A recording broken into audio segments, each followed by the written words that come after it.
কাঁচা আমের টক ঝাল মিষ্টি আচার। খিচুড়ির সাথে সাধারণত এরকমের একটা আচার হলে কিন্তু বেশ জমে যায়। রোদে দেওয়ার ঝামেলা ছাড়াই খুব সহজেই তৈরি করে নেওয়া যায় এই আচারটি। আর একবার বানিয়ে সারা বছর সংরক্ষণ করে রাখতে পারবেন।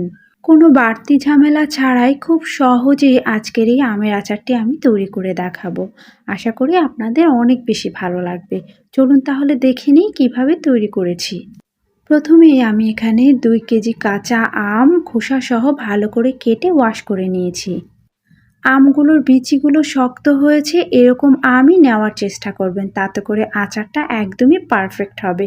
বাট যে আমগুলোর বিচি শক্ত হয়নি, যেমন এই আমের বিচিটা কিন্তু শক্ত হয়নি, তো এই আমটা কি হবে, আচার বানাতে বানাতে একদমই গলে যাবে। তো যার জন্য চেষ্টা করবেন যে আমের বিচিগুলো একটু শক্ত হয়েছে ওই টাইপের আম নেওয়ার জন্য। আমগুলোকে আমি কেটে তারপরে লবণ পানিতে 20 মিনিটের মতন ভিজিয়ে রেখেছিলাম। যেহেতু খোসা সহ আচার বানাচ্ছি তাই খোসার যে কষটা সেটি দূর হয়ে যাবে লবণ পানিতে ভিজিয়ে রাখলে।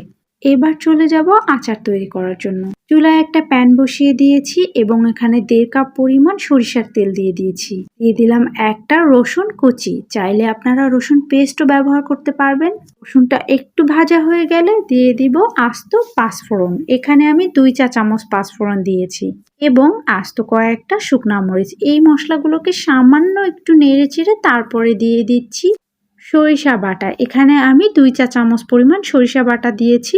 হলুদ রঙের সরিষাটা আমি ব্যবহার করেছি। সরিষা বাটাটা তেলের সাথে খুব ভালোভাবে ভেজে নিতে হবে। সমস্ত মশলাগুলো একটু ভাজা ভাজা হয়ে গেলে তারপরে আমরা দিয়ে দিব আমাদের কেটে ধুয়ে রাখা আম। সরিষাটা একটু ভালোভাবে ভুনে নিতে হবে, তা না হলে সরিষার কাঁচা কাঁচা একটা ফ্লেভার থেকে যাবে। আমগুলো যেহেতু আমরা রোদে দেব না, তাই আমের পানিটাকে আমি খুব ভালোভাবে একটা টিস্যুর সাহায্যে মুছে নিয়েছিলাম। এবার এই আমটাকে মশলার সাথে খুব ভালোভাবে কষিয়ে নিতে হবে। আমি প্রায় 2 মিনিট ধরে আমটাকে কষিয়ে নিয়েছি।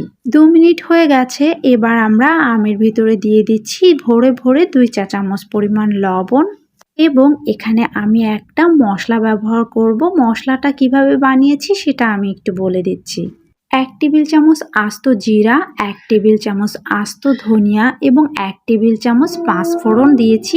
তবে পাঁচফোড়নের মেথিটা আমি বেছে ফেলে দিয়েছিলাম, কারণ মেথি গুঁড়ো করলে তিতা লাগে, এবং 2টো শুকনো মরিচ। এই সবগুলো মশলা আমি শুকনো খোলায় তেলে গুঁড়ো করে নিয়েছি। আশা করি আপনারা বুঝতে পেরেছেন। এবার এখান থেকে 1 চামচ মশলা আমি আমার আচারে ব্যবহার করছি। মশলাটা আমার আগেই বানানো ছিল, তাই আপনাদেরকে নতুন করে বানিয়ে দেখাতে পারলাম না। এবার এই লবণ আর মশলার সাথে আমটাকে আমি আরও 2 মিনিটের মতন ভালো করে কষিয়ে নিব। 2 মিনিট কষানোর পরে এবার দিয়ে দিচ্ছি ঝালের জন্য লাল টকটকে মরিচের গুঁড়া।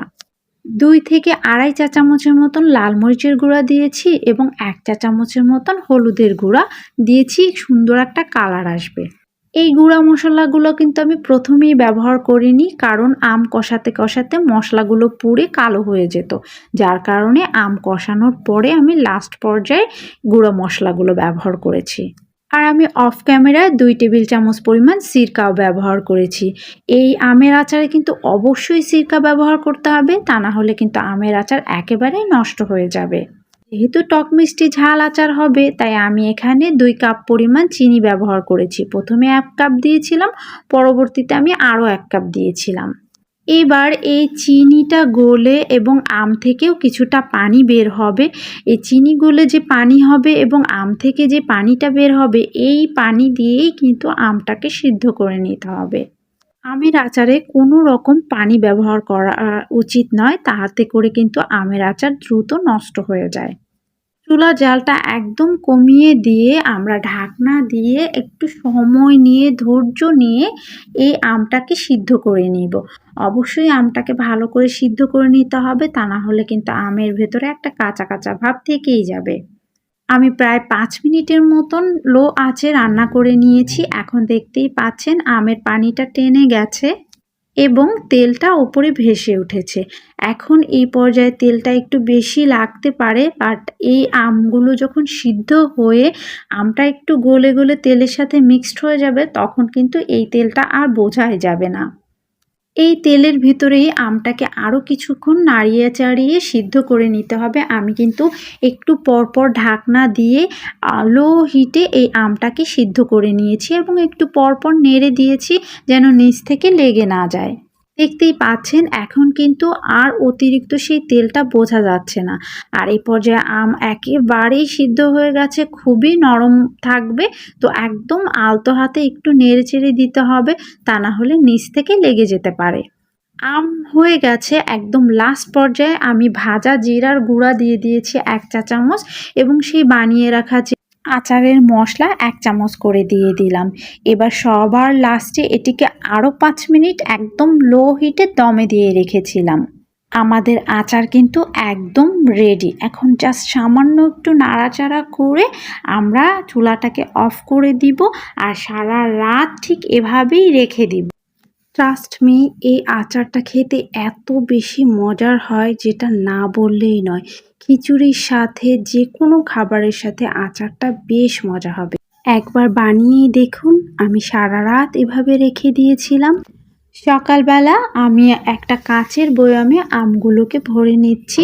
আর আমি যেহেতু আমগুলোকে রোদে দিব না, তাই এইভাবেই কাঁচের বয়ামে করে আমি নরমাল ফ্রিজে এটাকে রেখে দিব। আপনি যদি দীর্ঘদিন সংরক্ষণ করতে চান তাহলে নরমাল ফ্রিজে সংরক্ষণ করতে হবে। বাহিরে রাখতে পারবেন, তবে অনেক দিন ভালো থাকবে না, ফাঙ্গাস চলে আসবে, যেহেতু এটা আমরা রোদে দিচ্ছি না। আপনি ১ থেকে ২ বছর পর্যন্ত নরমাল ফ্রিজে কিন্তু সংরক্ষণ করে রাখতে পারবেন। আশা করি আজকের এই আমের আচার আপনাদের কাছে অনেক বেশি ভালো লাগবে। আজকে তাহলে এ পর্যন্তই। দেখা হবে পরবর্তী নতুন রেসিপিতে। আল্লাহ হাফেজ। সবাই ভালো থাকবেন।